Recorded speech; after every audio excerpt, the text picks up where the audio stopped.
네, 9주차 2차시입니다. 1차시 내용에 연결되어지는 내용이에요. 앞에 타이틀도 보시면, 조성과 연쇄집계 활용 이렇게 붙였지 않습니까?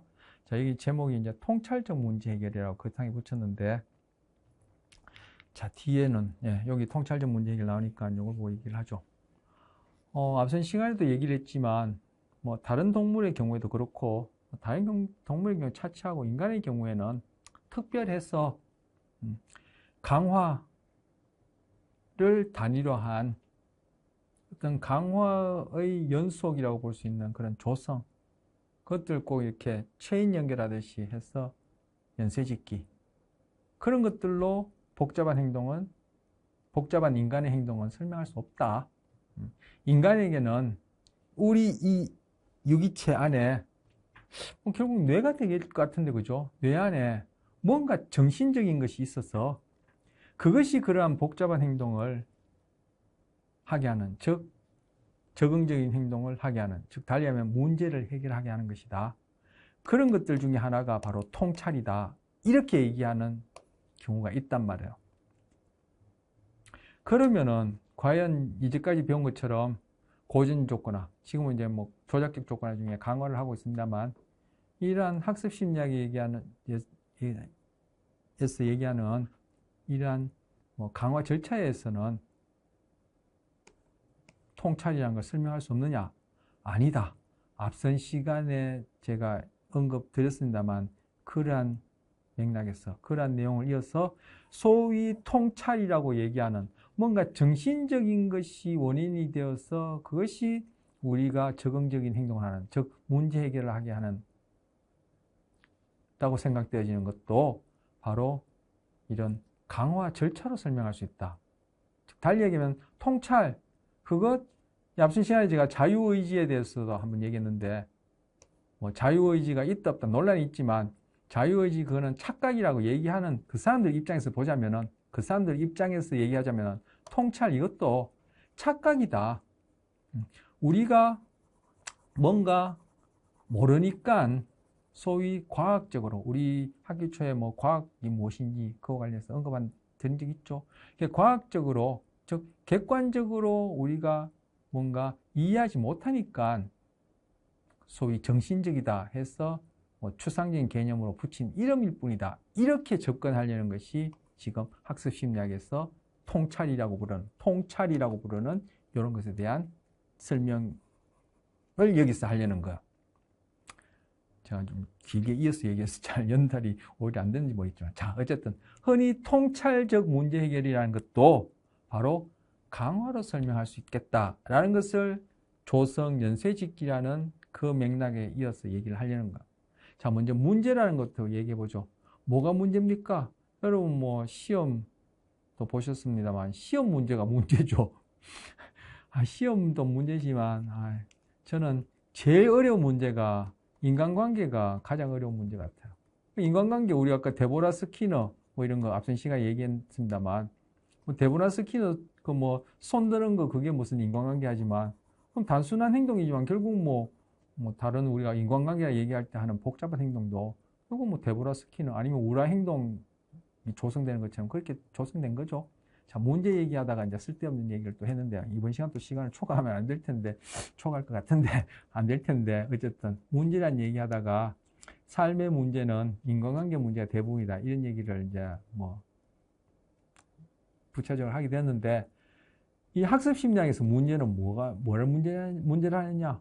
바로 나의 어떤 행동이, 강화물을 받을 수 있는데, 내가 그 행동이 특정한 상황에서는 아직 내가 학습되어지지 않았을 때, 갖추어지지 않았을 때, 다른 사람은, 다른 동물은, 유기체는 바로 그 상황 하에서 강화물을 수반될 수 있는 어떤 행동을 빈번하게 해서 강화받고 있는데, 나만 어떤 특정한 상황에서 그러한 행동을 아직 배우질 못했어. 조성이 안 됐어. 강화를 받지 못했어. 연쇄짓기가 안 돼서 못한다면은 나는 바로 그 상황이 뭐요? 문제죠. 그렇게 접근하는 거예요.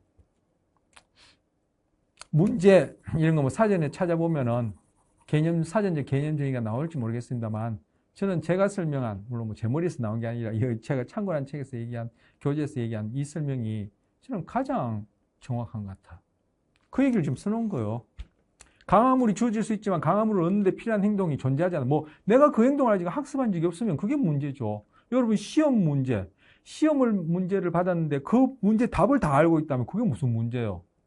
고양이가 손다이크의 퍼즐 상자에 들어갔는데 고리만 당기면 나와서 생선을 먹을 수 있다는 걸 안다면 그게 뭐 문제예요? 비둘기 상자에 들어갔는데 시계 방향으로 한 바퀴만 돌리면 먹이를 먹을 수 있다면 그게 무슨 문제예요? 바로 우리가 문제를 얘기하는 것은 각각의 그런 상황에서, 뭐 인간관계라는 상황에서 아까 때를 쓰기만 하면 엄마가 내가 원하는 걸 사준다면 그게 무슨 문제예요? 근데 이 상황에서 때를 쓰면은 요구하는 것을 받을지 괜히 한 대 얻어맞을지 이런 것이 내가 확인이 안 될 때 그게 문제죠. 바로 강화물이 주어질 수 있는 상황이지만 강화물을 얻는 데 필요한 그 행동이 내가 뭐 학습되지 않았다. 즉 강화받지 않았다. 내가 그런 행동을 학습한 경험이 없다. 강화받은 적이 없다면 그게 문제란 거예요. 달리 말하면 강화받을 수 있는 적응적 행동이 현재 유기체의 행동 목록상에, 즉 자기가 이제까지 살아오면서 나의 개인적 히스토리상에 그런 경험이 없다는 그게 문제예요. 그럼 지금 금방 얘기했던 손다이크 문제상자 속에서 고양이가 고리를 당겨서 탈출해서 생선을 먹을 수 있다는 것을 이미 학습한 고양이는 뭐 강화 절차에 의해서 학습한 고양이는 이 문제상자가 더 이상 문제상자가 아니죠. 뭐요? 해결상자. 뭐라고 얘기할까요? 문제상자가 아니라 여기는 그죠? 식당이에요, 식당. 여러분도 뭐 댁에 쓰든 식당에 쓰든 뭐 드시려면은 돈도 내야 되고 주문도 해야 되고 자리도 잡아야 되고 예약도 해야 되는 것처럼 그조차도 안 하고 입에 밥 들어가는 경우가 있나요? 그것처럼 이 고양이는 여기 가서 고리만 당기면 이제는 밥 먹어요. 우리가 금방 얘기해도 계산하고 예약하고 뭐 지불하고 뭐 자리 앉고 뭐 숟가락질하고 하는 것처럼 결국 뭐요? 고양이는 더 이상 문제가 아니라 이 상자에서 고리를 당기는 행동이 강화하면 되면은 문제가 아닌 것처럼 우리가 식당이 되었던 중간고사, 기말고사 되었던 우리가 그 행동이 강화받아서 학습한 경험만 있다면은 그래서 나에게서 그것이 습관적 행동이 된다면은 문제될 게 없죠.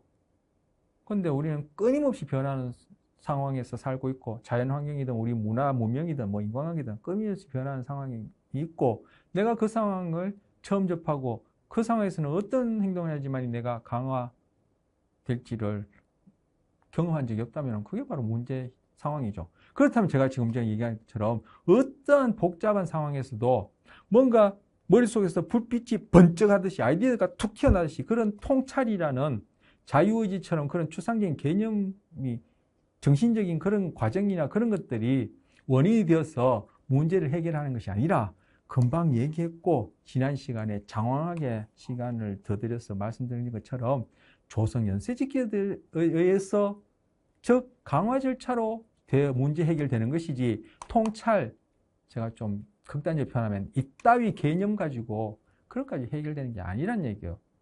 내가 자유의지에 의해서 내가 텐트럼 우라 행동이 나타나고 자유의지에서 왼손을 들고 그렇게 하는 게 아니란 말이에요.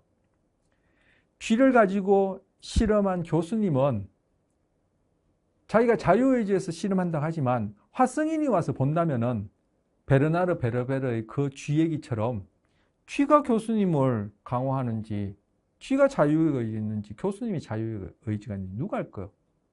그렇게 엉뚱한 소리 같지만 그렇게 한번 생각해 볼 수 있다면 퀘스천해 볼 수 있다면 통찰이라는 이러한 개념 가지고 어떤 문제 해결한다 이렇게 설명하지 말고 금방 강화 그리고 조성 연쇄짓기 결국 강화를 쭉 연결한 것이 조성의 연쇄짓기인데 그걸 통해서 바로 이러한 손다이크의 문제 상자도 해결하고 우리가 매 순간 자동차 운전을 하든 양치질을 하든 뭐 그죠 병원을 가든 그죠 뭐 공부를 하든 시험을 보든 이러한 문제 상황의 행동도 다 강화 학습 심리학적으로 설명할 수 있지 않겠냐 이걸 얘기를 하는 거. 문제가 학습 즉 경험으로 인한 행동의 변화를 통해서가 아니라 소위 통찰이라고 하는 것에서 해결되는 것처럼 보일 때가 있다. 아까 제가 아까로 하는데, 뭐 조금 전에 제가 이제 그 수업을 했으니까 자꾸 아까로 할 수밖에 없는데, 9주차 1차 시에 그 연쇄짓기 있었죠. 오르막 올라갔다가, 다리 건넜다가, 사다리 건넜다가, 외나무 타리 타다가, 사다리 올랐다가, 터널 지났다가, 엘리베이터 타고 내려갔다가, 레바 누르는 거. 이걸 학습시킨 사람이 아니라, 처음으로 보는 사람은, 쥐가 이렇게 하면, 야, 쥐 이거 어떻게 해? 야, 이 녀석이 뭐 통찰이 있나 보다. 자유의지가 있나 보다. 아니, 쥐라면 그런 생각이 힘들겠죠. 사람이 복잡한 행동. 여러분, 뭐, 컴퓨터 조작하는 것부터, 뭐, 자동차 운전하는 거, 뭐, 그보다 더 복잡한 기계를 다룬다든지, 뭐, 여러분, 연극을 한다든지, 연기를 한다든지, 이런 것도 보면은, 야, 저 사람이 어떻게 저런 상황에서 저런 행동을 하지? 야, 저 사람 뭔가 통찰을 가지고 저렇게 했나 보다 싶은데, 글쎄요. 그렇게 생각하느니, 쥐가 조금 전에 그렇게 연쇄직께서 본 것처럼 그런 식으로도 설명할 수 있을 뿐만 아니라 그런 식으로 그 행동들이 다 뭐요? 조성 강화된 것이죠. 그러니까 처음 통찰이라는 이런 막연한 우리 그때 과학이라는 거 얘기했죠. 소위 비과학적이라고도 비판할 수 있는 이러한 개념 가지고 학습을 설명하는 것은 안 되겠다. 이렇게 얘기를 하려는 거예요. 자, 사실은 그렇지 않다. 그래서 이게 침팬지 실험이 쾰러라는 사람이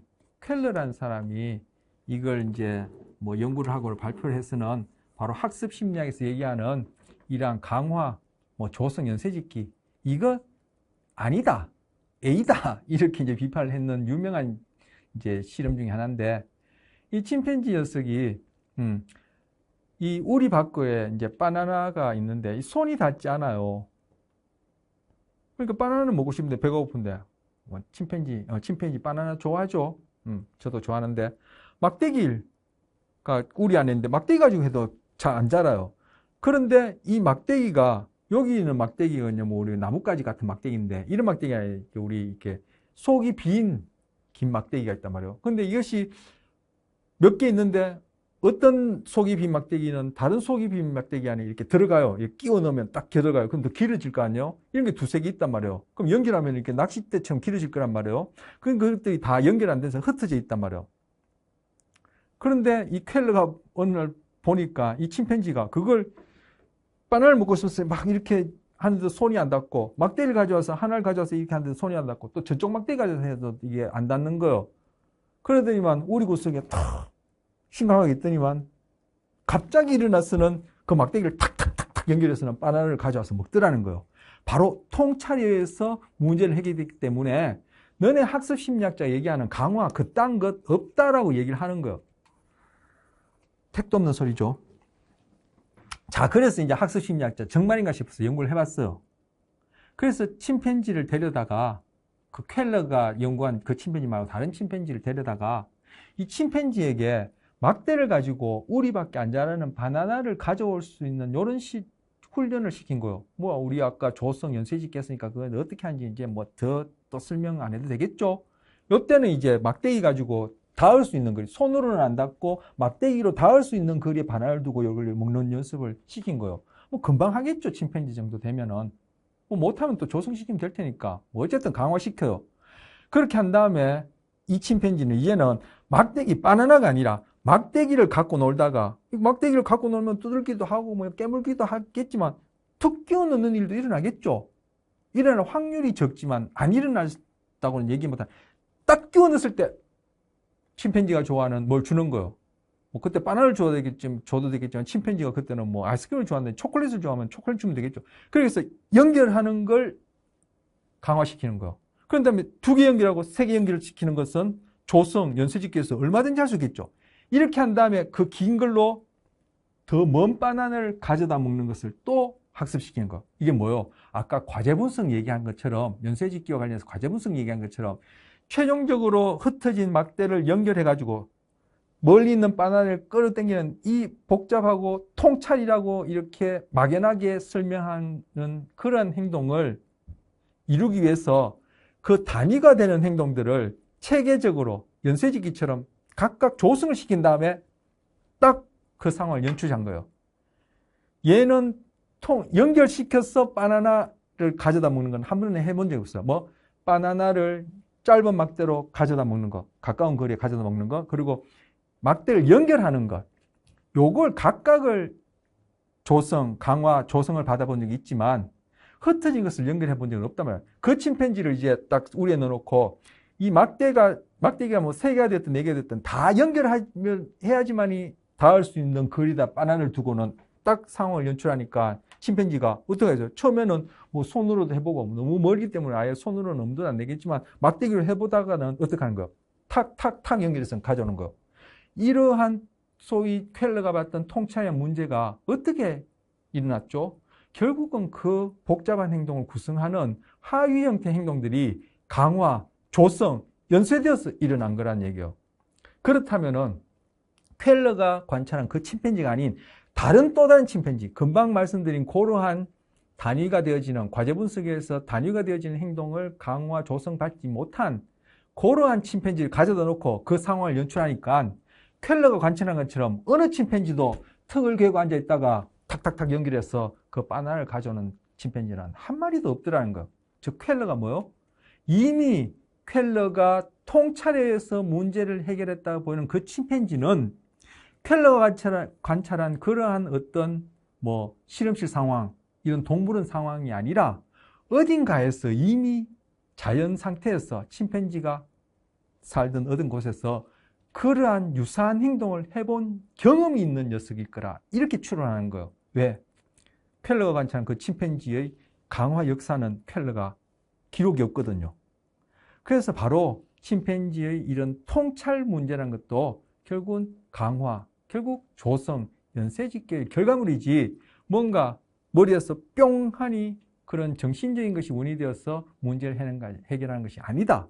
물론 사람의 경우도 마찬가지다. 이렇게 얘기를 하는 것. 이 얘기를 또 왜 하냐면은 제가 1차 시에 학습 심리학이 토대로 하고 있는 그 이즘 관점이 있는데 그 관점을 비판하는 것이 관점이 있다고 했는데 이게 이제 심리학사에 나오는 얘기거든요. 현대 심리학의 창시자 분트 그 이후 그 제자 티치너라는 사람이 뭐 확립했다는 구조주의에서는 인간의 의식을 연구를 할 때 그 의식을 구성하는 요소들을 내성법을 통했어요. 내성법이 뭐냐면은 내가 의식을 가지고 내 의식이 어떻게 구성되었는지를 곰곰이 생각해서 연구하는 거예요. 쉽게 얘기하자면. 그럼 그거 어떻게 돼요? 사람들마다 굉장히 주관적이겠죠. 그래서 야 이거는 과학이 아니다 해서 과학적으로 연구해야 된다 해서 나타난 것이 바로 우리 학습 심리학의 토대가 되는 그런 관점이에요. 그래서 뭐요? 행동을 연구하죠. 행위라는 행동을 연구하죠. 그런데 이 행동을 연구하는 이 연구가 모든 것은 다 설명할 수 없죠. 가능한 한 이제 뭐 모든 것을 설명하고 싶은 욕심은 있겠지만 점점 연구하다 보면은 뭐 설명할 수 있는 부분이 점점 많아질 수 있을 텐데 어쨌든 그러면서 이걸 비판하면서 나온 것이 바로 인지혁명, 소위 인지학습이라는 거예요. 학습이 아니라 인지심리학이라는 거예요. 인지심리학 뭐냐면은 너네 행동만 연구하냐? 사람에는 마음도 있는데 정신적인 과정을 연구를 해야지. 너네들은 행동만 연구하니까 이런 통찰 이런 것도 설명할 수 없잖아 하면서 이 사람들이 바로 켈러가 이 입장에 있는 사람이에요. 그래서 그 사람들이 통찰이니 자유의지니 이런 개념을 가져와서 행동도 있지만 이거는 단순한 습관적인 그런 것만 설명할 수 있고 이런 복잡한 행동은 이 유기체 안에서 뭐 다른 동물을 때려치우고 인간의 경우는 이 안에 뭔가 마음 정신적인 이런 것들이 과정 내용에 의해서 결국 그것이 행동으로 드러나서 문제를 해결하고 적응적으로 살아간다. 이렇게 설명하면서 반박하는 일례로 바로 이 행동을 연구하는 학습 심리학을 반박하는 일례 중에 가장 유명한 것 중에 하나가 이 침팬지 켈러의 연구예요. 그런데 자, 제가 학기 초에도 여러분 강조했습니다만 학습 심리학에서 연구 대상은 행동입니다.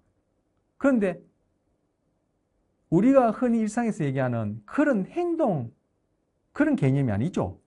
즉, 이 학습 심리학의 연구 대상이 되어진 행동은, 즉, 행동만을, 우리가 일상에서 얘기하는 그런 좁은 개념의 행동만을 연구하는 것이 아니라, 바로 이 심리학자가 연구하고 싶은 대상이 있단 말이에요.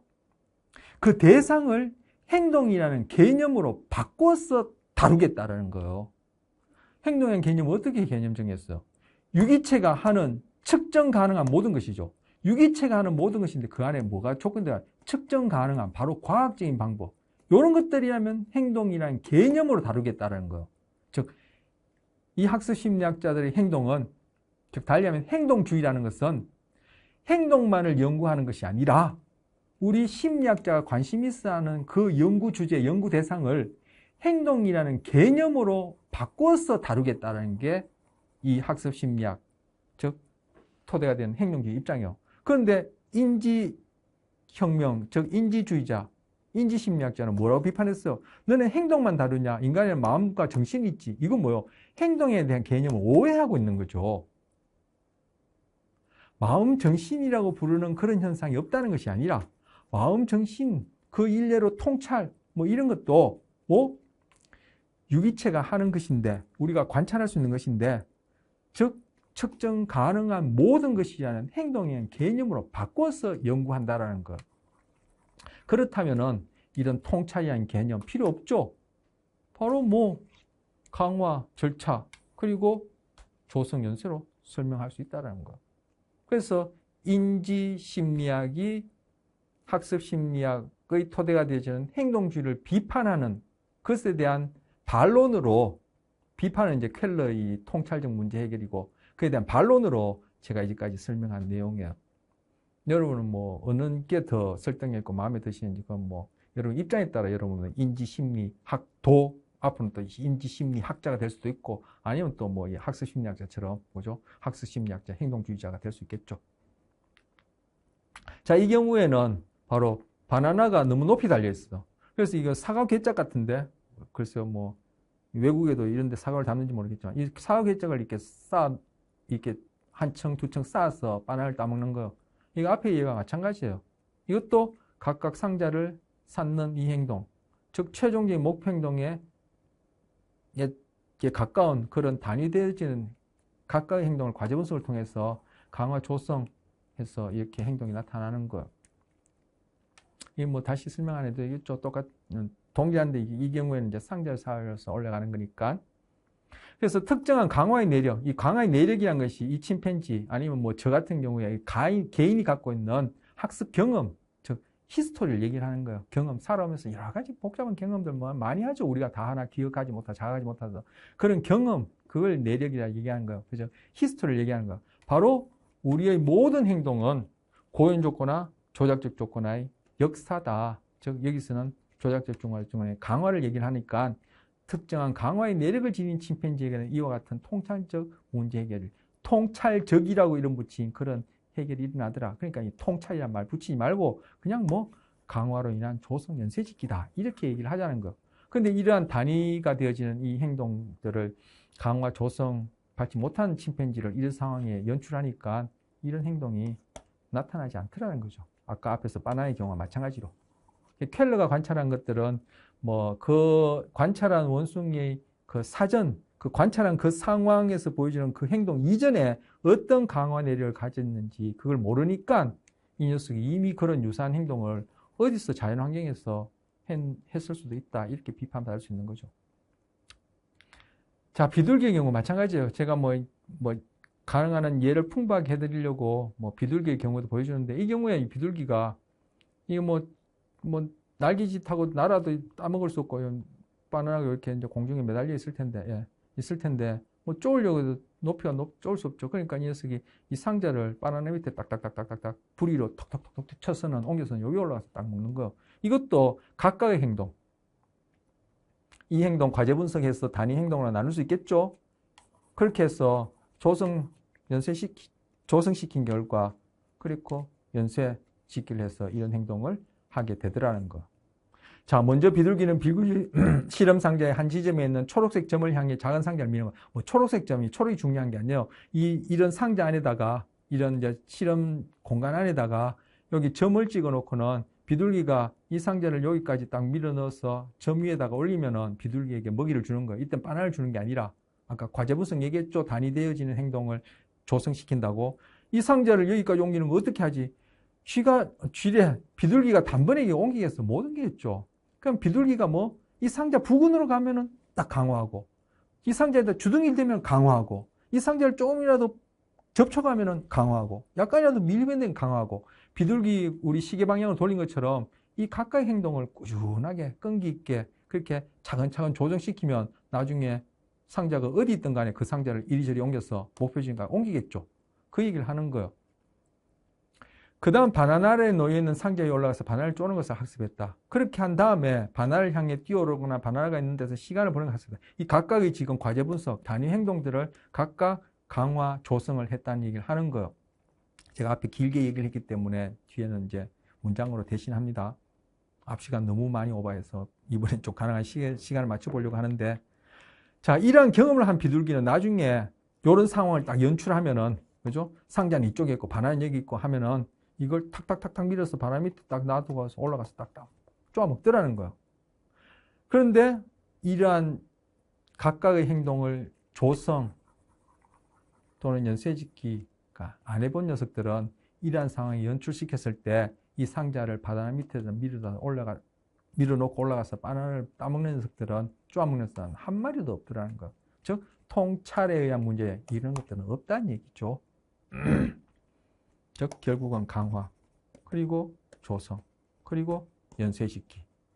즉, 행동 이후에 결과에 의해서 이 행동은 강화되는 것으로 우리의 모두라 얘기하면 제가 너무 극단적인 태고죠. 적지 않은, 완곡하게 얘기하면은 적지 않은, 조금 제가 좀 과정했으면 대부분의 행동을 설명할 수 있다. 그리고 이때 행동을 다시 강조하자면은 우리의 관심사를, 그죠? 행동이라는 개념으로 바꿔서 다루는 그런 행동이지, 우리가 일상에서 생각하는 또는 인지심리학자들이, 인지주의자들이 비판하는 그런 좁은 개념의 행동이 아니다. 그렇다면 다른 분야에서 마음이니 정신이니 자유의지니 통찰이니, 그죠? 기대니 예측이니 심리학에 나오는 여러 가지 그런 심리적인 개념들이 있죠. 이거 다 뭐요? 행동이란 개념으로 바꿔서, 그죠? 이거 다 유기체가 하는 거니까 바꿔서 측정 가능한 형태로 우리 앞 시간에 학기 초에 행동 측정 방법 배웠죠. 양상, 빈도, 강도, 잠재기 배웠죠. 그런 식으로 해가지고 고유준 조건이 됐던, 조작적 조건이 됐던, 강화가 되었던 그 결과에 의해서 이 행동의 강도가 변하는지 빈도가 변하는지 이런 식으로 설명하면은 다 설명할 수 있고 할 수 있지 않겠느냐. 이게 이 사람들의 입장인 거예요. 자, 창의성. 다 계속 이어갑니다. 자, 창의성. 야, 이건 너네 창의성 학습 심리학자들 여기서 이제 구체적으로 강화를 설명할 수 있느냐? 너네 창의성 이런 거는 강화를 설명 못 해. 강화 그냥 레바 누르고 그냥 다리 올라가고 내려가고 그냥, 그죠? 쪼고, 그죠? 바나나 따먹고 이런 걸 하지. 창의성 설명할 수 있냐? 이 창의성이라는 것도, 이것도 뭐요? 자유의지 비슷한 개념이죠. 그래서 창의성이라는 것도 바로 강화, 조성, 연쇄짓기로 설명할 수 있겠다라는 거. 여기서는 조성, 연쇄짓기까지 안 가고 그냥 강화로 설명할 수 있어. 자, 창의성이 뭡니까? 오리지널. 누구도 하지 않았던 최초, 오리진이 뭐예요? 기원 이런 뜻이잖아요. 처음 시작, 그죠? 오리지널 하다는 게 누구도 하지 못하고 새롭게 한 방식이에요. 그런데 그 새롭게 한 어떤 방식이, 그것이 뭐요? 그 주변 상황에서 결국 사람이 되어지겠죠. 다른 타인으로부터 강화물을 받아야 되겠죠. 그죠? 제가 어떤 새로운 행동을 했어요. 근데 제 주위 사람들 보고, 쟤 또라이야? 제 정신병 가야 되는 거야. 저 미쳤어 이러면은 그 행동을 여러분 창의적인 행동이라 얘기해요? 아니죠. 결국 우리가 독창적인 행동을 해서 그것이 사회라는 게 결국 타인 아니에요? 타인으로부터 그것이 1차 강화물이 됐든 2차 강화물이 됐든 칭찬이 됐든 상이 되었든 돈이 되었든 진급이 되었든 뭐가 되었든 간에 그것이 그 행동을 강화시켜 준다면은 그거 창의적인 아이디어야. 창의적인 행동이야. 이렇게 얘기하는 게 창의성이지. 창의성이 머리에서 그냥 불이 번쩍해서 나타나는 게 아니라는 얘기예요. 그러니까 여기서는 또 반복하지만 창의성이라는 것도 인간이 유기체가 하는 것인데 이것을 행동이라는 개념으로 바꿔서 유기체의 측정 가능한 형태로 그렇게 관측하고 그의 강도나 빈도가 변한다면은 강화로 설명할 수 있다는 거예요. 그래서 창의라는 것이 여기서 툭 튀어나온 것이 아니라 결국 강화 절차로 인한 행동 행동의 변화다. 이렇게 얘기를 하려는 거예요. 달리 말하면 창의적인 행동이란 새롭기만 해서는 안 돼요. 새롭기만 하려면은 조금 전에 제가 얘기했지만 또라이 같은 행동, 엉뚱한 행동 이것도 새롭죠. 하지만 그것이 뭐예요? 강화물을 수반시키지 못하기 때문에 그건 창의적이지 하지 않고 너무 이상하면은 치료받아야 돼. 바로 우리가 얘기하는 부적응적인, 우리가 다루는 부적응적인 행동으로서 치료의 대상이 되겠죠. 하지만 그것이 사회적으로 용인된다. 달리 하면 강화물이 수반된다면은 그것이 뭐예요? 독창적인 행동이고 그러한 독창적인 행동을 빈번하게 하는 사람은 창의성이 높다고 그런 독창적인 행동을 사회로부터 한 번도 강화물을 받아보지 못한 사람은 쟤는 창의성을 발휘하지 못했다. 창의력이 잠재되어 있다. 그럼 창의력이 잠재되어 있는 것을 여기서 뭐 번쩍하면서 어떻게 나와야 되나요? 결국 뭐예요? 강화받지 못했다는 거죠. 강화받지 못한 어떤 상황에서 강화물이 수반되지 못하면은 그 상황은 문제다 이렇게 얘기했잖아요. 문제 상황이다. 문제라 얘기했잖아요. 그거와 같은 얘기예요. 제가 창의성이 없는 것은 제가 다른 사람과 뭔가 다른 행동을 하겠죠. 뭔가 어떤 식으로든 다른 행동을 하죠. 그런데 그 행동이 주변 사람부터 사회적으로부터 강화물만 수반된다면은 저는 뭐요? 독창적인 행동을 한 것이고 그러한 행동이 빈번하게 강화물이 수반된다면 저는 창의성이 있는 사람이 되는 거예요. 결국 제가 창의성이 있는 사람이 없는 사람이라는 것도 저 홀로 저 안에서 뭔가 뿅 튀어나오는 것이 아니라 우라 행동처럼 스키너의 데보라의 양방향 행동처럼 실험쥐와 교수님 사이에 양방향적으로 일어난다는 그 베르베르의 그런 웃음에 나오는 그 얘기처럼 바로요. 주변 상황과 양방향적으로 맞닥뜨려야 뭐 창의성이라는 것도 있는 것이지. 그죠? 나 혼자 사는데 뭐 창의성이 있을 수 있나요? 이게 다 환경과 유기치 사이에 고인 조건화, 토구적 조건화로 설명할 수 있다는 것. 자, 창의성. 창의적인 행동은 뮤즈. 이 뮤즈는 예술과 문학의 신이라는데 뮤즈가 우리 인간에게 탁 뭔가 작용하면은 임하시면 생겨난다 이렇게 생각해요. 언제? 이게 옛날 고대 신화로 인간을 설명할 때, 즉 심리학에 있어서 고대 심리학 이전에 신화로 모든 자연현상과 인간의 소위 행동과 마음을 설명할 때는 이렇게 설명했죠. 뮤즈 신이 임하셔서 저에게 시적 영감을 주소서 뭐 이렇게. 이 뮤즈란 단어에서 바로 뮤지엄이라는 지금 박물관 뮤지엄이라는 단어가 나왔어요. 뮤지엄 할 때 뮤즈가 바로 이게 예술과 문학의 신이라는 의미거든요. 혹은 영혼 깊은 곳에서 번쩍하고 샘솟는 무언가 일어난다. 이게 바로 뭐요? 포크 사이칼러지.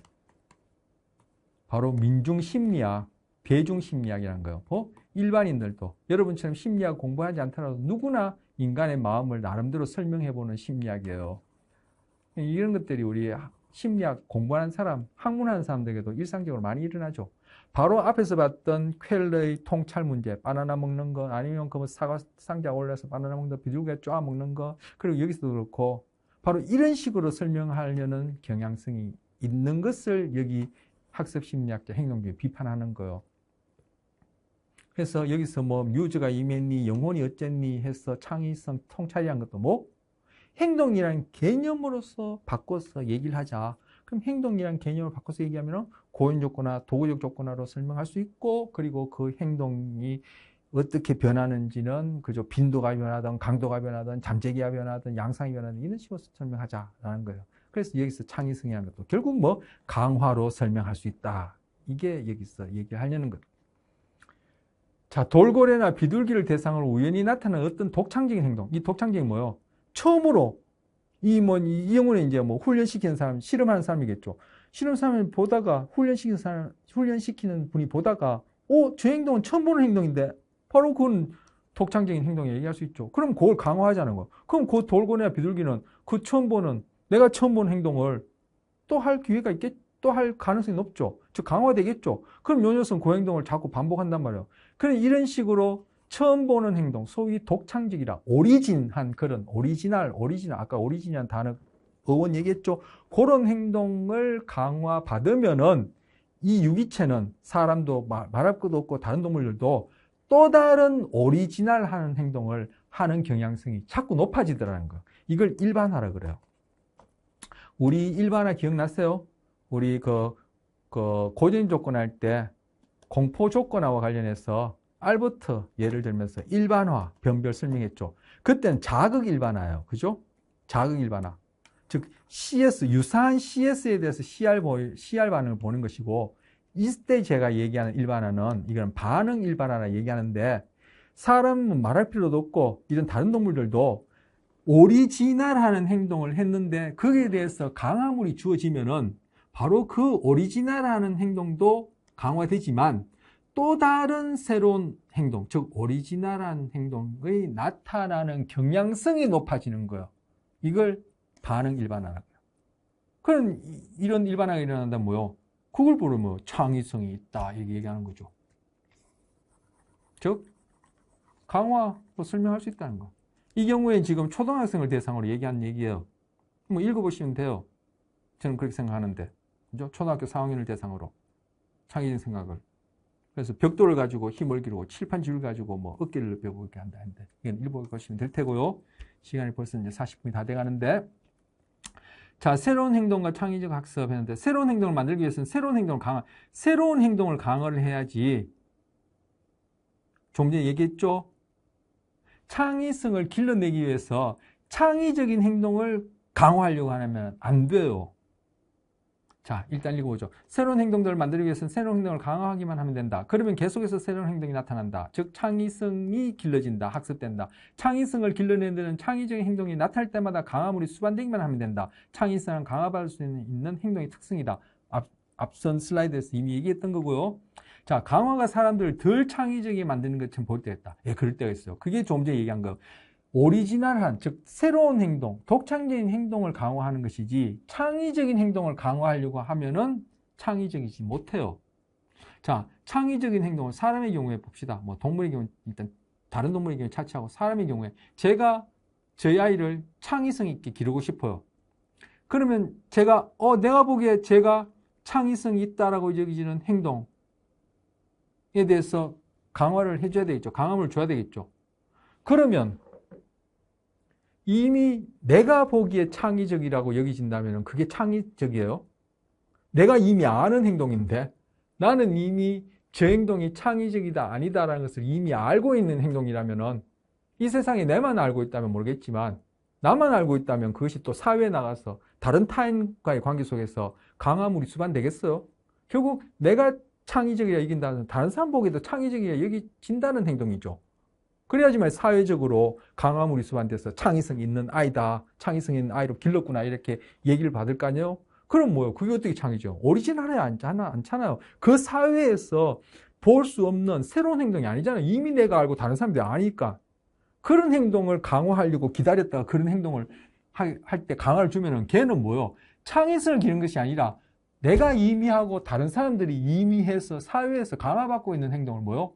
그냥 다시 반복할 뿐이죠. 그러니까 창의적인 행동을 강화한다고 해서 창의성이 길러지는 것이 아니라 누가 보더라도 저거는 참 독특한 행동인데 그 행동, 즉 오리지널한 새로운 행동을 강화해야지만이 그 아이는 그 새로운 행동뿐만 아니라 다른 새로운 행동을 하는 경향성이 높아져서 즉 반응 일반화가 일어나서 창의성이 높은 아이가 되어서 그 아이가 하는 행동, 즉 아이디어, 즉 그것이 행동이 되어졌을 때 그 중에 어떤 것은 그 사회에서 상을 받든지 돈을 받든지 칭찬을 받든지 해서 그렇게 강화될 수 있다는 거예요. 모든 새로운 어떤 행동들이 다 강화받는 건 아니죠. 그리고 그 행동들이 너무나 사회적으로 강화를 받는 경우가 드물고 오히려 다른 사람한테는 그죠? 이상하다. 쟤 좀 또라이 같은데 이런 얘기를 듣는다면 걔는 뭐요? 창의성이 있는 것이 아니라 더 심각해지면 쟤는 망상을 피우나 봐. 쟤는 좀 이상한가 봐. 이런 얘기를 듣는다는 얘기예요. 자, 강화가 사람들을 덜 창의적이게 만드는 것을 볼 때 같다. 어떤 다른 행동에 대한 강화물을 약속받는 것이 창의성에 부정적인 효과를 낸다는 것이다. 하지만 사실은 다르다. 강화물은 미리 약속하는 것은 행동 이외에 강화물이 수반되는 도구적 조건의 절차에 맞지도 않는다. 또 어떤 다른 행동에 강화는 창의적인 행동에 강화는 다르다. 이 얘기가 제가 조금 전에 얘기했던 거예요. 그걸 염두에 두시고 읽어보시면 이해되시리라 생각합니다. 한자 대가 다시 설명해 드릴 필요는 없을 것 같고요. 자, 왜 사람들은 단지 어떤 과제를 수행하는 데 대한 강함을 약속받은 덜 창의적? 이게 그 얘기예요. 자, 우리 직원 회의하는데, 자, 이번에 우리 제품 개발하는데, 우리 제품 개발 관련해서 창의적인 아이디어를 좀 한번 내보세요. 그럼 여러분, 직급도 올라가고, 연봉도 드리고, 이번에 특별 그 휴가도 사장님께서 주신다고 합니다. 강화물이죠. 뭐, 소위 창의성, 창의적인 아이디어에 대한 강화물이죠. 이렇게 약속받고 나면은 사람들이 창의적이 되겠어? 택도 없는 소리예요. 왜? 만약에 자기는 새롭다고 했지만 이미 그 창의성을 평가하는 사람들, 사장님들이 창의적이라 생각하는 것은 제가 아까 이미 얘기했죠. 딱 이미 정해진 것이라고. 그러면 거기에 합당하면은 그게 과연 제품을 팔 때 다른 많은 사람들이 정말 오리지널 창의성이 있다라고 평가받을지 안 받을지는 그것도 의문이지만 정말 이 사람들이 생각하는 창의성이 있다는 그런 행동이 또는 아이디어가 창의적이에요. 이미 지네들 다 알고 있는 건데 사장님 보시기에 이거는 이 정도는 돼야 창의적이라고 여기는 목표가 있었어. 행동이 있어서 그런 행동을 그런 아이디어를 낼 때만 보너스를 주고 직급을 주고 여행을 보내준다면은 뭐 사장님 다 알고 있는데 그것은 뭐 창의적이야. 이미 다른 사람 다 알고 있는데. 그리고 이런 창의적인 아이디어를 내려는 행동을 하는 사람 입장에서 어떻게 했어요? 괜히 나섰다가, 즉 나는 창의적이고 새로운 것이라고 생각해서 냈다가 오히려 핀잔을 받으면, 욕을 얻어먹으면 그냥 중간치기 안 하니만 못하다. 내가 직급이 올라가고 보너스를 받을 수 있는 기회도 있지만 그게 쉽지 않다고 여기지면은 차라리 중간이라도 하자. 괜히 나섰다가 너 또라이야 같은 소리 듣느니 하지 말자. 이렇게 된단 말이에요. 그래서 이미 창의적인 행동에 대해서 강함을 약속하게 하게 되면은 창의성이 안 일어나요.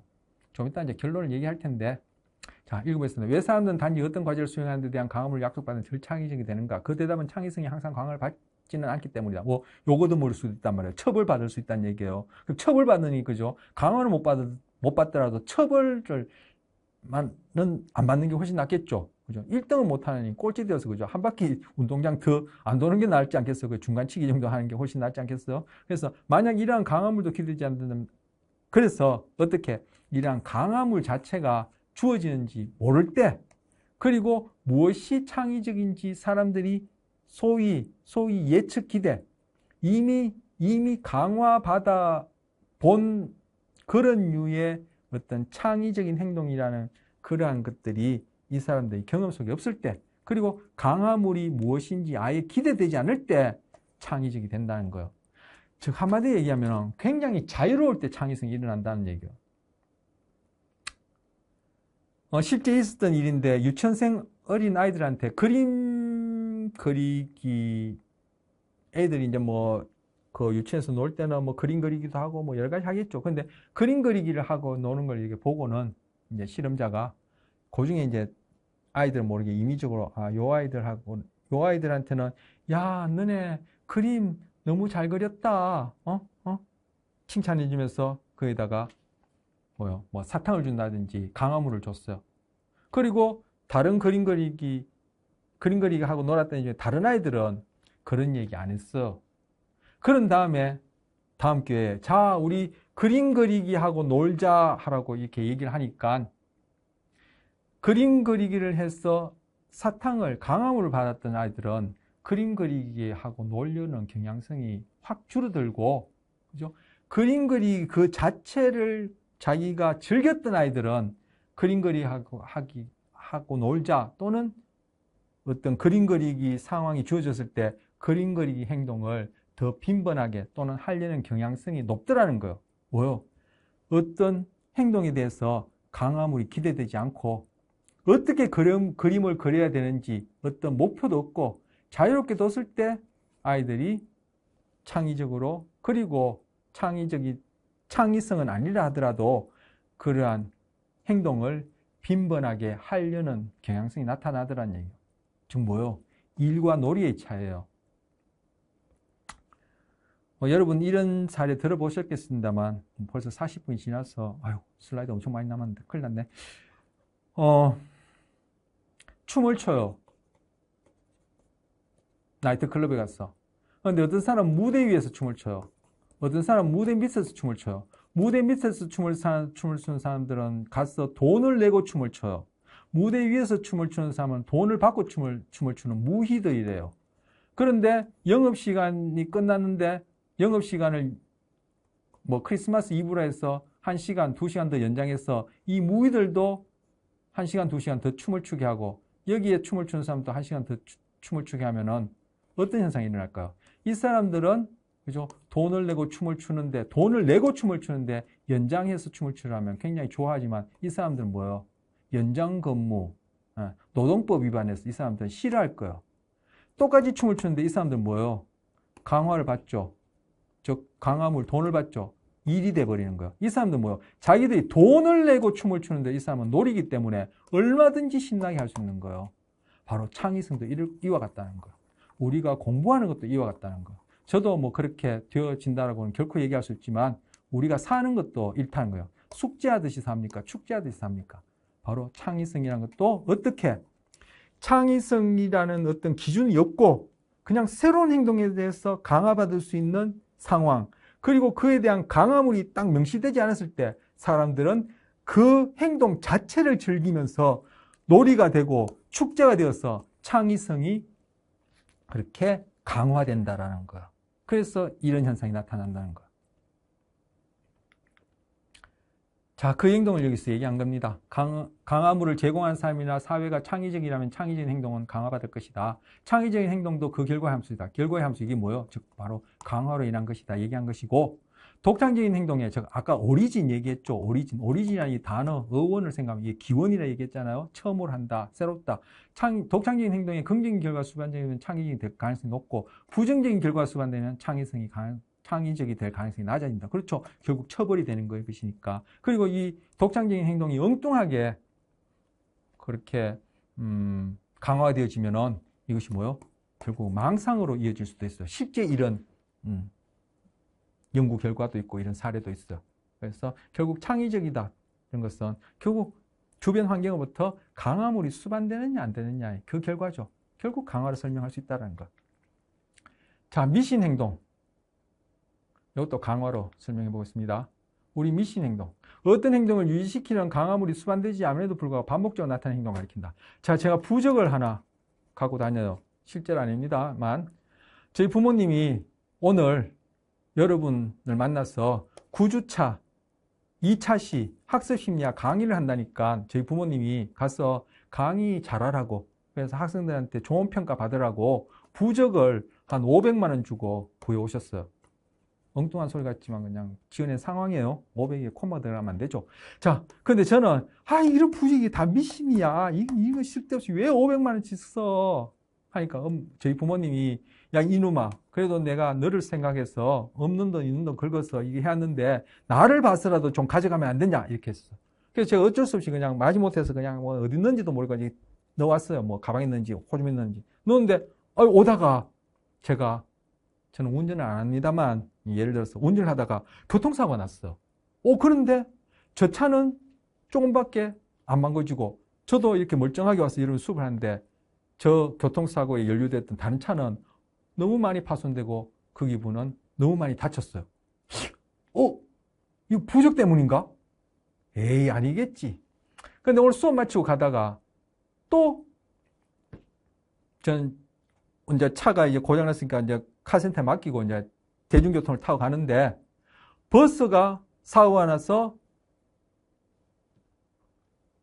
어떻게 이렇게 사고가 났는데 버스 승객들이 여기 부딪히고 저기 부딪히고 다친 사람도 있고 부러진 사람도 있는데 저는 하나도 안 다쳤어요.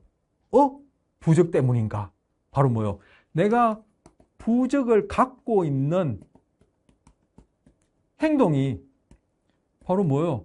내가 싫어하는 혐오적인 사건, 결과가 제거됨으로써 이 행동이 강화될 수 있죠. 그래서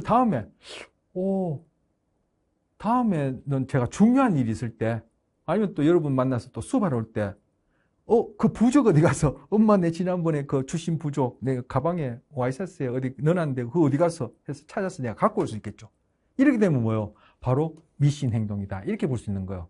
좀 전에 얘기한 이런 경우는 부적 강화가 되겠죠. 어쨌든 부적을 갖고 있는 이 행동이 강화물, 내가 좋아하던 싫어하는 것이 사라지든 좋아하는 것을 얻게 되든 정적이든 부적 강화물이 수반된다면은 나는 그 행동을 반복하겠죠. 그러면 그걸 미신 행동이 할 수 있단 말이에요. 왜? 바로 부적 갖고 다닌 그 행동이 그러한 사고가 난다든지, 뭐 시험을 잘 본다든지, 수업을 잘한다든지, 뭐 합격을 한다든지, 뭐 로또가 당첨된다든지 하고는 전혀 인과관계가 없어요.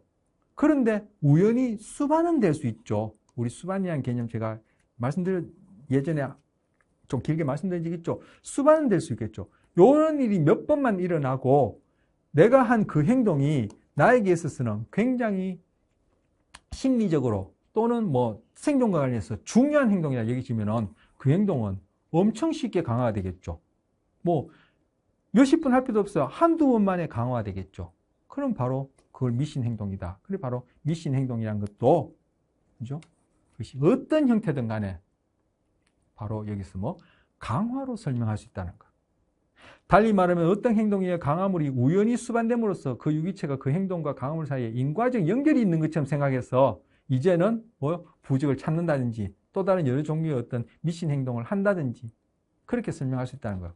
그 부적을 이렇게 사용하거나 또 이렇게 만들어 주신 분 입장에서는 미신 행동하니까 기분 나쁠 수 있을 텐데 어쨌든 뭐 이름은 미신 행동에 부르지만 결국은 아까 우리가 봤던 우라 행동이 되었던 뭐 창의성이 되었던 통찰적 문제 해결이야 부른 것이 되었던 여러분과 만나서 지금 수업하는 것이 되었던 우리가 뭐 밥 먹고 양치질 하는 것이 되었던 이 행동이든 다 뭐요? 강화로 설명할 수 있다. 이렇게 설명 드리는 겁니다. 자, 비둘기에게서 미신 행동이에요.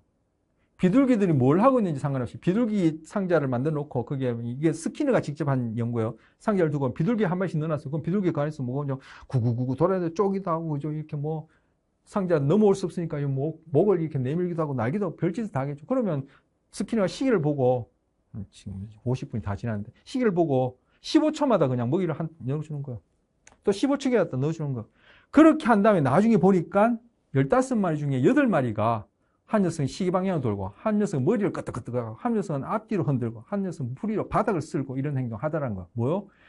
우연히 15초마다 먹이를 줄 때마다, 강화물이 줄 때마다 그에 수반되어지는 어떤 행동이 몇 번 반복된다면은 그 녀석들은 강화받아서 그 행동을 하고 있다는 거야. 시계 방향으로 돌리고, 머리를 돌리고, 부리로 바닥을 쪼고 하는 거는 먹이하고 전혀 인과관계 없죠. 이 행동을 한다고 이러한 강화물이 주어진 게 아니죠. 그냥 우연히 수반됐을 뿐이에요. 바로 미신 행동. 자, 아이들의 경우에도 해봤다는 얘기예요. 시간이 많이 되어서 이건 읽어보시면 되겠죠?